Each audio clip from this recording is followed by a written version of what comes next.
Bismillah Rahman Rahim. Assalamu alaikum. Welcome to Al Munir High School e-learning system. Class 10th, this is your biology class, and today we're going to learn about unit number 10. This is your biology book, and here in section 3, which is about life processes and is continued from class 9th, we are going to learn about gaseous exchange in chapter 10. We'll learn about gaseous exchange in plants, gaseous exchange in humans, and thereafter we'll also learn about respiratory disorders. From class 9th, we know that how cells generate ATPs from food. Cellular respiration. Cellular respiration is the process in which the CH bonds in food are broken by oxidation reduction reactions and the energy is transformed into ATP. Oxidation reduction reactions, you already know that these are reactions in which oxygen is added and carbon dioxide is removed, and the energy is transformed into ATP, adenosine triphosphate. In aerobic respiration, where oxygen is needed, oxygen is used and there is complete oxidation of the food material. Carbon dioxide and water are also produced in this process. Organisms get the oxygen needed for cellular respiration from their environment and provide it to their cells. The carbon dioxide produced during cellular respiration is taken out of the cells and ultimately from the body. So, taking in of oxygen and giving out of carbon dioxide is termed as gaseous exchange. So, now we know what is cellular respiration. Here, cellular respiration, and what is gaseous exchange. The term breathing is used for the process through which animals take air in their bodies to get oxygen from it and then give out the air to get rid of carbon dioxide. Thus, breathing and respiration are not synonymous. Respiration involves, what is the difference? Respiration involves the mechanical and the biochemical processes, whereas अब आपने देखा यहाँ पे mechanical process भी है और biochemical processes भी इसमें इन्वॉल्व हैं सेल्युलर रेस्पिरेशन में. Whereas breathing is only the mechanical और physical process of exchange of gases. सिर्फ मैकेनिकल प्रोसेस है और physical intake of oxygen and removal of carbon dioxide from the body into the environment. So in this chapter we'll go through the mechanisms of gaseous exchange in plants and in humans. Now first learn about gaseous exchange in plants.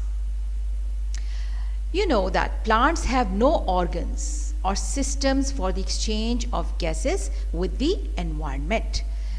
तो what happens then? अगर organs नहीं है और कोई organ system नहीं है जिससे exchange of gases हो सके तो क्या होगा? Every cell of the plant body, her cell जो plant body में that exchange gases with the environment by its own, on its own exchange of gases होगा. So what happens in the leaves and young stems? They have stomata. You know that they have stomata in their epidermis. Between the guard cells there are openings and those are called stomata. The gaseous exchange occurs through these stomata. The inner cells of leaves, mesophyll and stems also have air spaces among them, which help in the exchange of gases. Now as you can see in this figure, these are stomata, air goes in and air moves out of these spaces. We have spaces in the mesophyll cells also, and through which exchange of gases takes place in young stems and leaves. Leaf cells face two situations. During the daytime, when the mesophyll cells of leaves are carrying out photosynthesis and respiration side by side. Daytime में you all know that photosynthesis is also taking place as well as cellular respiration day and night हो रही होती है. तो what happens is ये side by side होने की वजह से the oxygen produced in photosynthesis. Photosynthesis में जो ऑक्सीजन प्रोड्यूस हो रही है that is utilized in cellular respiration. Similarly, carbon dioxide जो प्रोड्यूस हो रही है during cellular respiration that is utilized in photosynthesis. So this is what is happening in daytime. So what happens during night? During night, when there is no photosynthesis occurring, the leaf cells get oxygen from the environment. अब उनको oxygen तो चाहिए, तो what happens is they get oxygen from the environment and release carbon dioxide through stomata. In woody stems and mature roots, let's see what happens. The entire surface is covered by bark. Entire surface is covered by bark, which is impervious to gases or water. जिससे कि exchange of gases जो है वो difficult हो जाता है. However, there are certain pores in the layer of bark. यहाँ पे कुछ pores ऐसे होते हैं which are called lenticels. The lenticels, these pores which are called lenticels, these allow air to pass through them. Gases diffuse, so therefore gases diffuse in and out of the general surface of the young roots. Young roots में क्या होता है कि जी general surface जो root hairs वगैरह है उसके through gases diffuse in and out होते हैं. The gases are found in the soil surrounding the roots from where they take gases. The aquatic plants, let's see what happens here. They get oxygen dissolved in water and release carbon dioxide in the water. Water से ही oxygen लेते हैं जिसमें dissolve होती है और carbon dioxide भी water में रिलीज कर देते हैं. सो this is how exchange of gases takes place in plants. Now let's see what happens in humans, how gaseous exchange takes place in humans. In humans and other higher animals, the exchange of gases is carried out by the respiratory system. पूरा एक organ system है which is called respiratory system. We can divide the respiratory system into two parts, that is the air passageway and the lungs. For convenience of understanding, हम respiratory system को, human respiratory system को two parts में divide करते हैं, the air passageways and the lungs.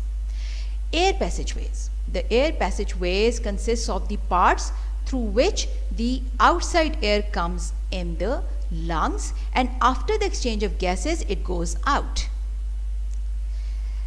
This passage of air consists of the following parts. Ab how it happens, let's see. The nose encloses the nasal cavity. nose के नीचे जो cavity cover हुई हुई है वो किससे हुई हुई है? nose से, nasal cavity. It opens to the outside.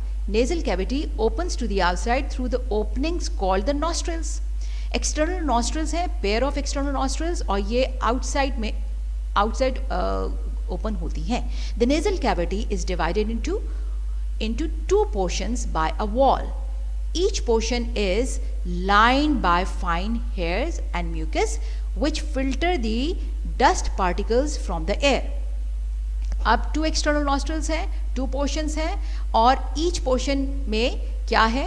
fine hair है जिन्हें cilia कहते हैं, and mucus है. What is the function of these fine hair and mucus? To filter the dust particles from the air. जो भी impurities हैं, dust particle है, ये सारे के सारे इसमें ट्रैप हो जाते हैं म्यूकस में और सीलिया में. The mucus also moistens and warms the incoming air. And mucus का फंक्शन ये भी है कि उसमें मॉइस्चर एडेड रहे जो बाहर से हवा आ रही है इनसाइड, एंड उसका जो टेम्परेचर है वो भी मेंटेन रहे इनकमिंग एयर का, and keeps its temperature nearly equal to that of the body temperature, and you know that is 37 degrees Celsius. So this is the air. You can see in this figure 10.3 the air passageway and the lungs. ये हमने देखना है यहाँ पे. अब इसमें अगर आप देखें तो nasal cavity से, ये nasal cavity है, ये nostrils हैं, external nostrils, और यहाँ पे इसके फ्लोर पे यहाँ पे internal nostrils हैं, जिसके बाद pharynx शुरू हो जाता है. pharynx के फ्लोर पे यहाँ पे glottis है, इस पे एक फ्लैप है, एपिग्लॉटिस कहलाता है. अभी हम इसके बारे में पढ़ेंगे, विल स्टडी अबाउट दिस. ये सारे एयर पैसे, और इसके बाद फिर यहाँ पे लैरिंग्स जो कि ज्वाइन करता है फेरिंग्स और ट्रैकिया को ज्वाइन करता है, और फिर ये ट्रैकिया है इसको ज्वाइन करता है, और लैरिंग्स को वॉइस बॉक्स भी कहते हैं, और trachea is windpipe. And then this windpipe goes into the lungs और वो क्या कहलाते हैं जी, pair of bronchioles, bronchi, pair of bronchi which is divided into bronchioles, number of bronchioles. So we have seen this figure, and now let's study about it. The nasal cavity opens into the pharynx. Nasal cavity opens into the pharynx. This is nasal cavity, ये, और ये opens into the pharynx by means of two small openings called internal nostrils. मैंने आपको बताया था कि इसके floor पे internal nostrils हैं. और pharynx क्या है? Pharynx is a muscular passage and is common to both food and air. यहाँ पे food भी आ रहा है और air भी आ रही है. Pharynx is common, muscular tube है, passage है, which is common to both food and air. It extends to the opening of the esophagus and the larynx. और ये extend होता है esophagus जो कि food pipe है, और trachea, it extends to pharynx is muscular, it extends to esophagus and the larynx. Larynx मैंने आपको बताया था sound box है, और esophagus जो है ये food pipe है. Air goes from the pharynx into the larynx. Pharynx के बाद air goes into the larynx. यहाँ पे, और इसके बाद larynx के बाद the air goes from the pharynx to the larynx. We know that glottis is a narrow opening at the floor of pharynx which leads into the larynx. ये glottis जो है मैंने आपको यहाँ पे दिखाया था, इसका flap है ये epiglottis, so that food does not pass into it and larynx में air जो है वो pass हो जाए. The larynx is a box. What is larynx? It's a box which is made of cartilage, soft bone. Cartilage, soft bone. It is present between pharynx and trachea. ये pharynx और trachea को link कर रहा है. It is also called the voice box. It has two pairs of fibrous bands called vocal cords which are stretched across the larynx. The vocal cords vibrate when the air passes through them. जो vocal cords हैं इनकी vibration से क्या produce होगी? Sounds. This vibration produces sounds. Larynx continues to the trachea. अब trachea में जो मैंने आपको बताया था विंड पाइप भी कहलाता है. It is about 12 centimetres long tube which lies in front of the oesophagus food pipe. There are C shaped cartilaginous rings. जैसे कार्टिलेजिस रिंग्स जो हैं वो सी शेप्ड इसके अंदर मौजूद हैं इनर वॉल ऑफ ट्रैकिया में. And what is the function? Cartilages keep the trachea from collapsing, ताकि ये कोलैप्स ना हो, अपनी शेप मेंटेन कर सके even when there is no air in it. ठीक है, इसका पर्पस, इसका फंक्शन ये है. कार्टिलेजियस रिंग्स भी इसे कहते हैं और C shaped cartilaginous rings, tracheal rings भी कहते हैं. On entering the chest cavity. अब जो चेस्ट कैविटी है यहाँ पे जब ट्रैकिया एंटर होगा तो trachea divides into two smaller tubes में डिवाइड हो जाएगा which are called bronchi, singular bronchus. The bronchi also have cartilaginous plates in their walls. Bronchi में भी कार्टिलेजियस प्लेट्स हैं. Each bronchus enters into the lungs of its side, left side and right side, and then divides into smaller branches. The bronchi continue dividing in the lungs until they make several fine tubes called bronchioles. They keep on dividing, secondary, tertiary, और फिर इसके बाद bronchioles जो हैं ये भी progressively they lose the cartilages as they become narrower. Bronchioles division के साथ नैरो होते जाते हैं और जो इसके अंदर कार्टिलेजेस रिंग्स हैं वो रिमूव होती जाती हैं. The bronchioles end as fine tubes called the alveolar ducts. Each alveolar duct opens into a cluster of pouches. Pouches हैं, bag-like structures हैं, sacs हैं, which are called alveoli. The alveoli form the respiratory surface in human body. These sacs या bags, these form the respiratory surface in human body. Each alveolus is a sac-like structure lined by a single layer of epithelial cells. It is bound on the outside by a network of capillaries. You know that capillaries are the smallest blood vessels और outer side पे alveolus जो है, each alveolus sac like structure is bound by network of capillaries.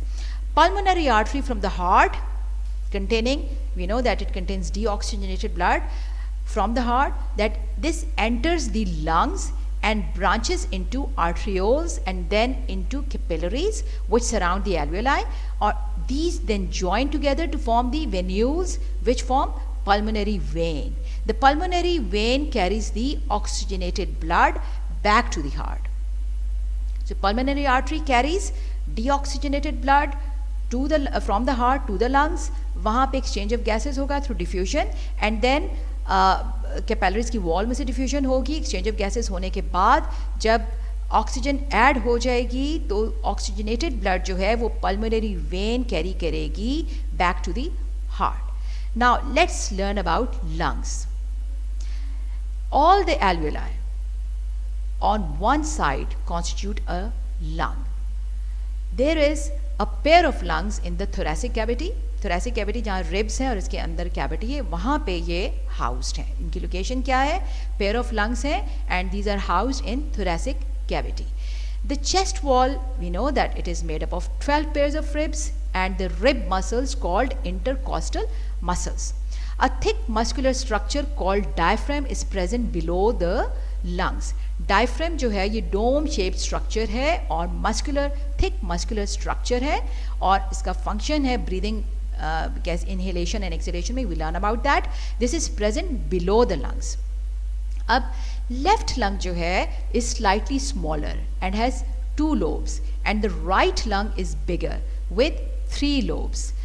Lungs जो है ये spongy और elastic organs हैं और lungs also have blood vessels that are the branches of the pulmonary arteries and veins. Okay, each lung is enclosed by 2 membranes. Each lung, इनकी outer side पे जो covering है वो 2 membranes हैं which are called outer pleural membrane and the inner pleural membrane. The membranes enclose a fluid. इन दोनों के दरमियान में एक fluid enclosed होता है और उसका पर्पस क्या है? To provide lubrication for the free expanding and contracting movements of the lungs. आपको पता है कि जी लंग्स ने एक्सपैंड करना है और कॉन्ट्रैक्ट करना है ताकि oxygen goes in and carbon dioxide goes out और रेस्पिरेशन हो सके. तो उसके लिए ल्यूब्रिकेशन की ज़रूरत है ताकि वो फ्रीली कॉन्ट्रैक्ट और एक्सपैंड कर सकें. और that fluid is enclosed in pleural membranes, outer and inner pleural membranes के दरमियान में. This is pair of lungs. आपने देखा left lung is smaller and right is bigger, 2 lobes, 3 lobes, और यहाँ पे ये दिखाया गया है जी इनके inner and outer pleural membranes and the fluid is inside. Now let's learn about the mechanism of breathing.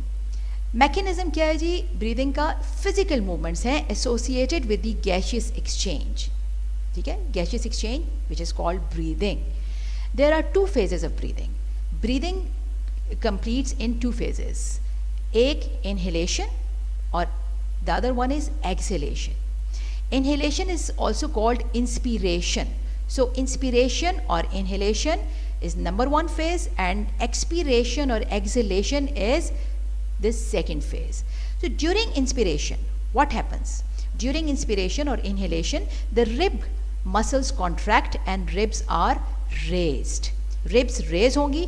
At the same time, the dome shaped diaphragm जो कि यहाँ पे dome shaped diaphragm यहाँ पे shaped it contracts. जब ये contract होगा तो it will lower. ये movements जो हैं ribs जो raise होंगी और dome shaped diaphragm contract होगा, lower होगा, तो इससे क्या होगा? These movements increase the area of the thoracic cavity. और जब एरिया इंक्रीज होगा thoracic cavity जहाँ पे lungs हाउस्ड हैं, लोकेटेड हैं, तो प्रेशर ऑन लंग्स जो है वो रिड्यूस हो जाएगा. Pressure on this reduces the pressure on lungs और रिजल्ट क्या होगा? The lungs expand and the air pressure with in them decrease हो जाएगा और इससे आउटसाइड एयर जो है that will rush into the lungs to equalize the pressure on both sides. So this is how inhalation, oxygen goes in, inhalation or inspiration happens and takes place. Now let's see what happens in expiration and exhalation. After the gaseous exchange in the lungs, the impure air is expelled out, and that process is called exhalation or expiration. अब इसमें क्या होगा, rib muscles relax करेंगी, bringing the ribs back to the original position. The diaphragm, we know the diaphragm जो पहले जो था वो कॉन्ट्रैक्ट हुआ था और लोअर हुआ था, अब वो अपनी पोजीशन पे आ जाएगा और it will get raised, dome shape पे वापस आ जाएगा. This reduces the space in the chest cavity, और जो चेस्ट कैविटी है, थोरेसिक कैविटी, उसमें जो स्पेस है वो कम हो जाएगी, जिसकी वजह से लंग्स पे जो प्रेशर होगा वो इंक्रीज हो जाएगा, and increases the pressure on lungs. Lungs पे प्रेशर इंक्रीज होने से लंग्स की कॉन्ट्रैक्शन होगी and the air is expelled out of them. Please note it down that humans जो हैं, we humans breathe 16 to 20 times per minute in normal circumstances, यानी जब at rest होंगे. The rate of breathing is controlled. Rate of breathing कैसे control होगी? It is controlled by the respiratory center है जो brain में, in the brain, that controls the rate of breathing.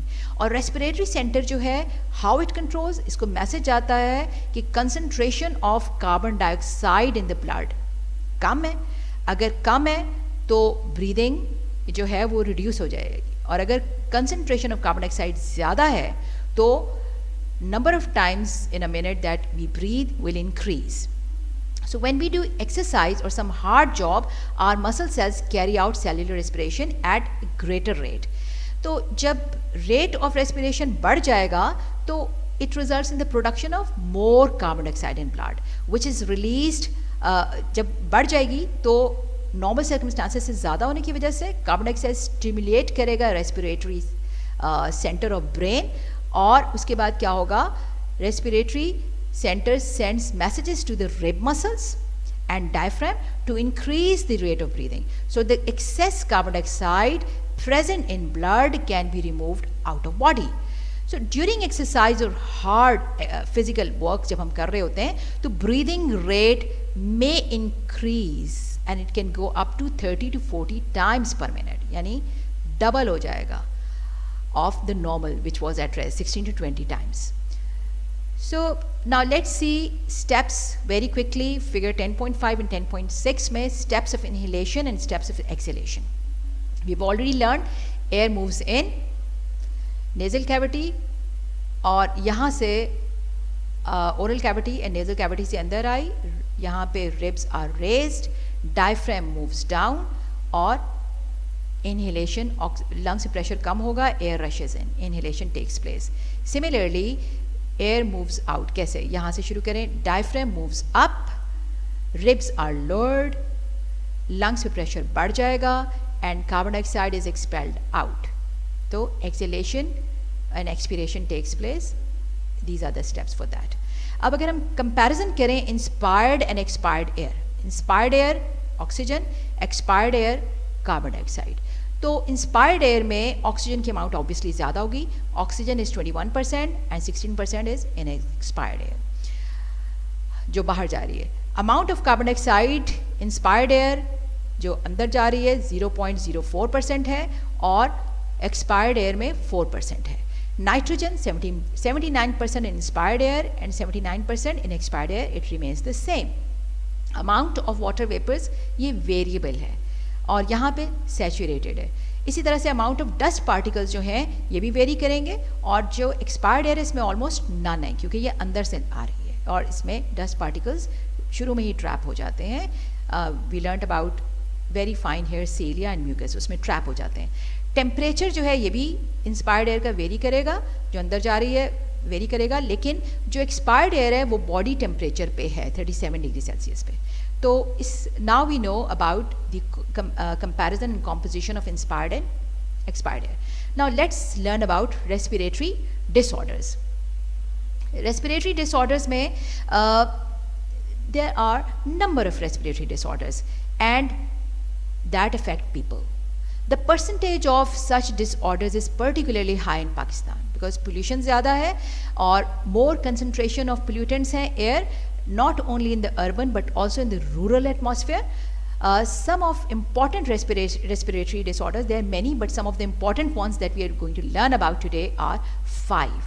तो respiratory disorders यानी malfunctioning है जो respiration नॉर्मल रेस्पिरेशन होती है उसमें जो ऑर्गन्स इन्वॉल्व हैं वहाँ कहीं ना कहीं इन्फ्लेमेशन है या डैमेज कॉज होता है टिश्यूज़ को, जिसकी वजह से ये रेस्पिरेटरी डिसऑर्डर्स जो हैं अराइज करते हैं. So number 1 is bronchitis. Bronchitis is the inflammation of the bronchi. We know pair of bronchi जो लंग्स में जा रहे हैं उनकी इन्फ्लेमेशन हो जाती है और ये सब डिवाइड होते हैं ब्रोंक्योल्स में. तो either it is inflammation of bronchi और ब्रोंक्योल्स, दोनों की. It results in excessive secretions of, inflammation होने से एक्सेसिव सिक्रीशंस ऑफ म्यूकस होगा into the tubes. In tubes में जो म्यूकस है वो नॉर्मल अमाउंट से ज़्यादा जब सिक्रीट होगा तो स्वेलिंग हो जाएगी ट्यूबुलर वॉल्स की. ट्यूबुलर वॉल्स जो हैं उनकी स्वेलिंग होने से नैरोइंग ऑफ ट्यूब्स हो जाएगी, नैरो हो जाएंगी. It is caused by, and what causes all this? It is caused by viruses, bacteria or exposure to chemical irritants. और वो chemical irritants tobacco smoke इसकी एग्जाम्पल है. ठीक है, तो अगर आप यहाँ पे देखें तो ये ब्रोंकी हैं 2 और this is the normal one. कोई भी यहाँ पे इन्फ्लेमेशन आपको नज़र नहीं आ रही है. और राइट साइड पे दिस इज़, ये देखिए ये म्यूकस की अमाउंट ज़्यादा होने से, सिक्रीशंस बढ़ने की वजह से स्वेलिंग हो गई है, कॉन्स्ट्रक्शन हो रही है और ट्यूब्स नैरो हो गई हैं. ठीक है, तो this is respiratory disorder and there are 2 major types of bronchitis. एक acute and the other one is chronic. Acute and chronic. The acute bronchitis usually lasts about 2 weeks and patients recover with no permanent damage to the bronchi or bronchioles. 2 weeks में recovery हो जाती है acute में. But in chronic bronchitis, the bronchi develop chronic inflammation. Severe inflammation हो जाती है which usually lasts for 3 months to 2 years तक ये जा सकती है. 3 months to 2 years. Symptoms इसके क्या है? ब्रोंकाइटिस अगर हुआ है तो इसके सिम्टम्स होंगे कफ, माइल्ड वीजिंग, सीटी की आवाज़ आएगी ब्रीदिंग जब आप करेंगे चेस्ट में से, फीवर होगा, चिल्स ठंड लगेगी और शॉर्टनेस ऑफ ब्रेथ. स्पेशली जब आप कोई हार्ड जॉब करेंगे तो शॉर्टनेस ऑफ ब्रेथ ज़्यादा होगी. तो majority of people diagnosed with chronic bronchitis are 45 years of age or older. Usually this has been observed. Next respiratory disorder is emphysema. Emphysema is the destruction of the walls of alveoli. ये आपको figure में नज़र आ रहे हैं. alveoli ये normal है और यहाँ पे डिस्ट्रक्शन हो गई है. ठीक है, एम राइट साइड वाले में एम्फीसीमा आपको नज़र आ रहा है. और रिजल्ट क्या होगा? Larger sacs but with less surface area for gaseous exchange. ये सैक लार्ज हो गया लेकिन डिस्ट्रक्शन ऑफ वॉल्स की वजह से एल्वियोलाई की वॉल्स जो डिस्ट्रक्ट हुई हैं, सैक का साइज जो है वो लार्ज हो गया लेकिन सरफेस एरिया जो रिक्वायर्ड है गैसियस एक्सचेंज के लिए वो रिड्यूस हो गया है. As lung tissue breaks down, as lung tissue breaks down, the lungs do not come back to their original shape after exhalation. So air cannot be pushed out and is trapped in the lungs.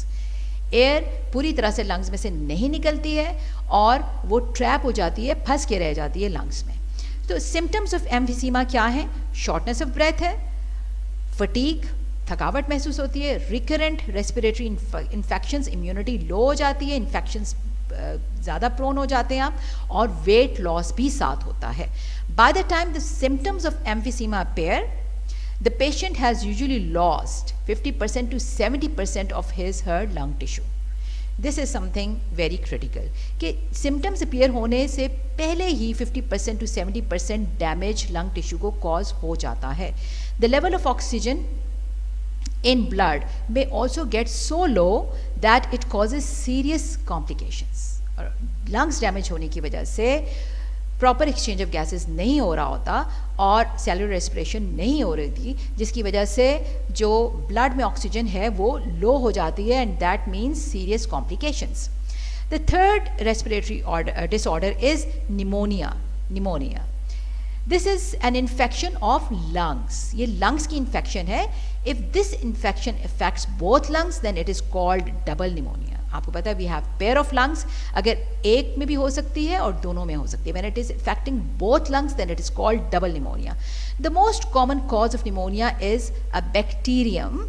इसका नाम है, ये bacterium है जिसका नाम है streptococcus pneumoniae. Some viral influenza virus है जैसे, इससे भी हो सकती है, और fungal infections may also lead to pneumonia. तो ये इसकी कॉजेज हो सकती हैं 3. When the causative organisms enter the alveoli, जो भी निमोनिया कॉजिंग ऑर्गेनिज्म जैसे बैक्टीरियम की हमने बात की, जब ये एंटर करेगा एल्वियोलाई दे सेटल देयर, वहाँ पे सेटल डाउन हो जाएंगे, चाहे वो वायरस है चाहे वो बैक्टीरियम है, और ये ग्रो करेंगे एंड ग्रो इन नंबर में मल्टीप्लाई हो जाएंगे. They break the lung tissues and area becomes filled with fluid and pus. Lung tissue break होगा और ये जो एरिया है इसमें पस फ्लूइड भर जाएगा. The symptoms of pneumonia include a cold that is followed by high fever, cold, shivering and cough with sputum production. Patient may become short of breath, shortness of breath होगी.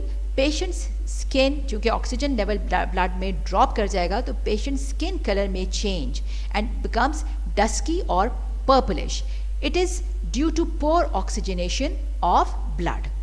Vaccines इसके लिए हमारे पास available है to prevent pneumonia caused by bacteria, मैंने बात की थी, as for streptococcus pneumoniae. Antibiotics are used in the treatment of this type of pneumonia. और जब तक एंटीबायोटिक्स नहीं आई थी तो 1/3 ऑफ निमोनिया पेशेंट्स थे they used to die from this infection. ये देखिए निमोनिया, यहाँ पे लंग टिश्यू जो है ये फेल हो रहा है, एल्वियोलाई फिल्ड विद पस, लंग टिश्यू डैमेज हुआ है. ये नॉर्मली यूँ होते हैं और यहाँ पे जब ये पस से और फ्लूइड से भर जाएंगे तो it look like this. Number 4 disorder is asthma. We pronounce it as asthma. Asthma is a form of allergy है, ठीक है. ये एक एलर्जी की फॉर्म है in which there is inflammation of the bronchi, more mucus production and narrowing of the airways. 3 चीज़ें हो रही हैं, इन्फ्लेमेशन हो रही है, म्यूकस प्रोडक्शन बढ़ रही है और नैरो हो रहे हैं Airways. In asthma patients, the bronchi and bronchioles become sensitive to different allergens. Allergy causing factors. Allergy causing factors जो हैं वो different हो सकते हैं in different human beings, और those could be dust, smoke, perfumes, pollens, etc. When exposed to any of such allergens, the sensitive airways show immediate and excessive response of constriction. वो constrict कर जाएगा, वहाँ पे वो narrow down हो जाएंगे. In this condition, the patient feels difficulty in breathing. और जब ये condition होगी तो obviously difficult हो जाएगा breathe करना. The symptoms of asthma vary from person to person. जैसे मैंने बताया कि जी रीजन्स भी डिफरेंट हैं, सिम्टम्स भी डिफरेंट हैं. तो this major symptoms include, major symptoms जो हैं वो शॉर्टनेस ऑफ ब्रेथ है, स्पेशली विद एक्सर्शन और एट नाइट. रात को ये ज़्यादा हो जाता है और जब आप लाई डाउन करते हैं उस पोजीशन में, और जब आप एक्सरसाइज करते हैं उस वक्त भी, जब एक्सर्ट करते हैं. वीजिंग की आवाज़ आती है, whistling sound when breathing out, और cough and chest tightness, chest में टाइटनेस महसूस होगी आपको, और which will cause difficulty in breathing, और साथ कफिंग होगी. Chemicals with ability to dilate खोलने के लिए, जो नैरो डाउन हुआ है, कॉन्स्ट्रिक्शन हुई हुई है, वो रुकावट आई हुई है, उसको डायलेट खोलने के लिए हमारे पास कुछ केमिकल्स हैं जो जिनमें ये एबिलिटी है कि वो डायलेट करते हैं ब्रोंकी एंड ब्रोंक्यूल्स को. These are used in treatment of asthma, और such medicines are given in the form of inhalers. You must have seen that people suffering from asthma, they always carry inhalers with them and they use them whenever there is a need. यहाँ पे आपको नज़र आ रहा है constricted bronchus and this is normal one. ये allergy cause हुई और उसके बाद फिर ये इसकी सिचुएशन नज़र आ रही है आपको. Then the 5th respiratory disorder is lung cancer. Lung cancer is a disease of uncontrolled cell division. आपको पता है एक controlled cell division, एक pattern है प्रॉपर कंट्रोल सेल डिवीजन का. अगर वो अनकंट्रोल हो जाए तो सेल्स कीप ऑन डिवाइडिंग, और जो लंग टिश्यूज़ हैं वहाँ पे सेल डिवीजन जब अनकंट्रोल हो जाएगी तो the cells continue divide without any control and they form tumours में रिजल्ट होगा. तो द सेल ग्रोथ में ऑल्सो इन्वेड, ये जो अनकंट्रोल्ड सेल ग्रोथ है ये अटैक कर सकती है adjacent tissues beyond the lungs के साथ, लंग टिश्यूज़ के साथ जो टिश्यूज़ हैं उनको भी ये अटैक कर सकता है. तो the most common symptoms are shortness of breath, coughing, और ये जो जब आप कफिंग करेंगे तो ब्लड भी आता है इसमें, एंड साथ ही weight loss. The main causes of any cancer include carcinogens such as those in cigarette smoke, ठीक है, आयोनाइजिंग रेडिएशन है, एंड वायरल इन्फेक्शन. ये कॉजेज हैं ऑफ कैंसर. आपने देखा कार्सिनोजेंस भी इसमें शामिल हैं. तो smoking is the main cause of lung cancer. This risk of lung cancer is significantly lower in non smokers. जो नॉन स्मोकर्स हैं उनमें ये काफ़ी कम है. Cigarette smoke contains over 50 known carcinogens, जो most of these are poisonous. Passive smoking which means inhalation of smoke from another's smoking. आप खुद नहीं कर रहे लेकिन आपके साथ कोई कर रहा है और वो आप भी स्मोक इनहेल कर रहे हैं. तो ये पैसिव स्मोकिंग जो है is also a cause of lung cancer.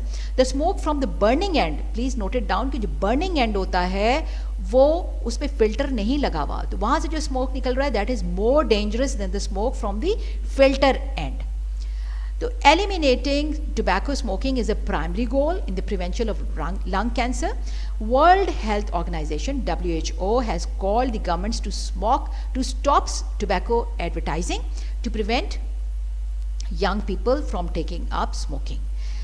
तो ये भी नोट कर लें कि अगर if a person stop smoking the chance to develop cancer decreases as damage to the lungs is repaired and containment particles are gradually removed. जो contamination cause कर रहे होते हैं वो रिमूव हो जाते हैं और जो डैमेज है वो ठीक हो जाता है. ठीक है. Bad effects of smoking. Now let's learn about all the bad effects. We know that smoking is very bad and it has lot of bad effects. जो पूरी body के लिए जो हैं वो badly influence करते हैं और harmful हैं. Smoking is harmful due to the chemicals in cigarettes and smoke. Cigarette में भी केमिकल्स हैं और टोबैको में, और स्मोक जो रिलीज होता है व्हेन अ पर्सन स्मोक्स उसमें भी. Tobacco smoke contains, it has been observed that tobacco smoke contains over 4,000 different chemicals, which is a huge number, out of which at least कम से कम 50 are carcinogens and many are poisonous. Nicotine भी इसमें एक powerful poison है, and this was you'll be surprised to know that it was used previously as insecticide. When inhaled through tobacco smoke, it reaches our circulatory system and not only hardens the walls of the arteries but also damages the brain tissues. So many people think that lung cancer is the only smoking related disease and it is the number one cause of death among smokers, but that's not right. Cigarette smoke actually is affecting the whole body from head to toe. The smokers have a much higher risk of developing a number of life threatening diseases. ये देखिए, ये smokers lungs हैं, all damaged, and normal lungs, healthy lungs. ठीक है. Smoking also leads to the cancers, not only lung cancer but it leads to cancers in kidneys, oral cavity और larynx में, breast में, bladder and pancreas etc. Many chemicals in tobacco smoke damage the air passageways which leads to emphysema cause हो जाता है, and other respiratory disorders जो हैं वो भी smokers के साथ स्मोकिंग के साथ कॉज होते हैं. Smoking also has effects on the circulatory system. The carbon dioxide present in tobacco, carbon dioxide present in tobacco smoke lessons the oxygen carrying capacity of haemoglobin. Haemoglobin की जो capacity है to carry oxygen वो कम हो जाती है, तो blood में oxygen कम हो जाएगी. Many other chemicals in smoke increase the production of blood platelets. जो प्लेटलेट्स हैं उनका नंबर ये केमिकल्स जो हैं ये बढ़ा देते हैं from the normal. When platelets are more than the normal numbers they make the blood viscous यानी थिक हो जाता है, and it can lead to arteriosclerosis. Arteries जो हैं, आर्टीरियोस्क्लेरोसिस डिजीज़ जिसमें आर्टरीज की वॉल जो हैं वो हार्ड हो जाती हैं और नैरो भी हो जाती हैं हार्डनेस की वजह से.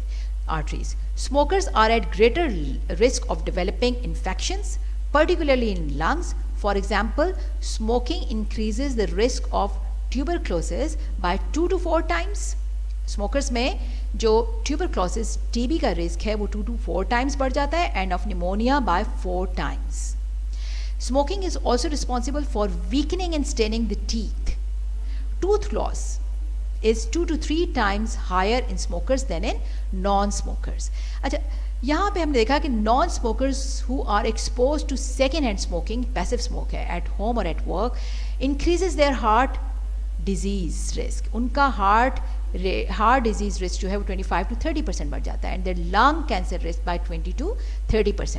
So they are also vulnerable to these diseases. Smoking also affects the social life of person. Smokers may face social unacceptance.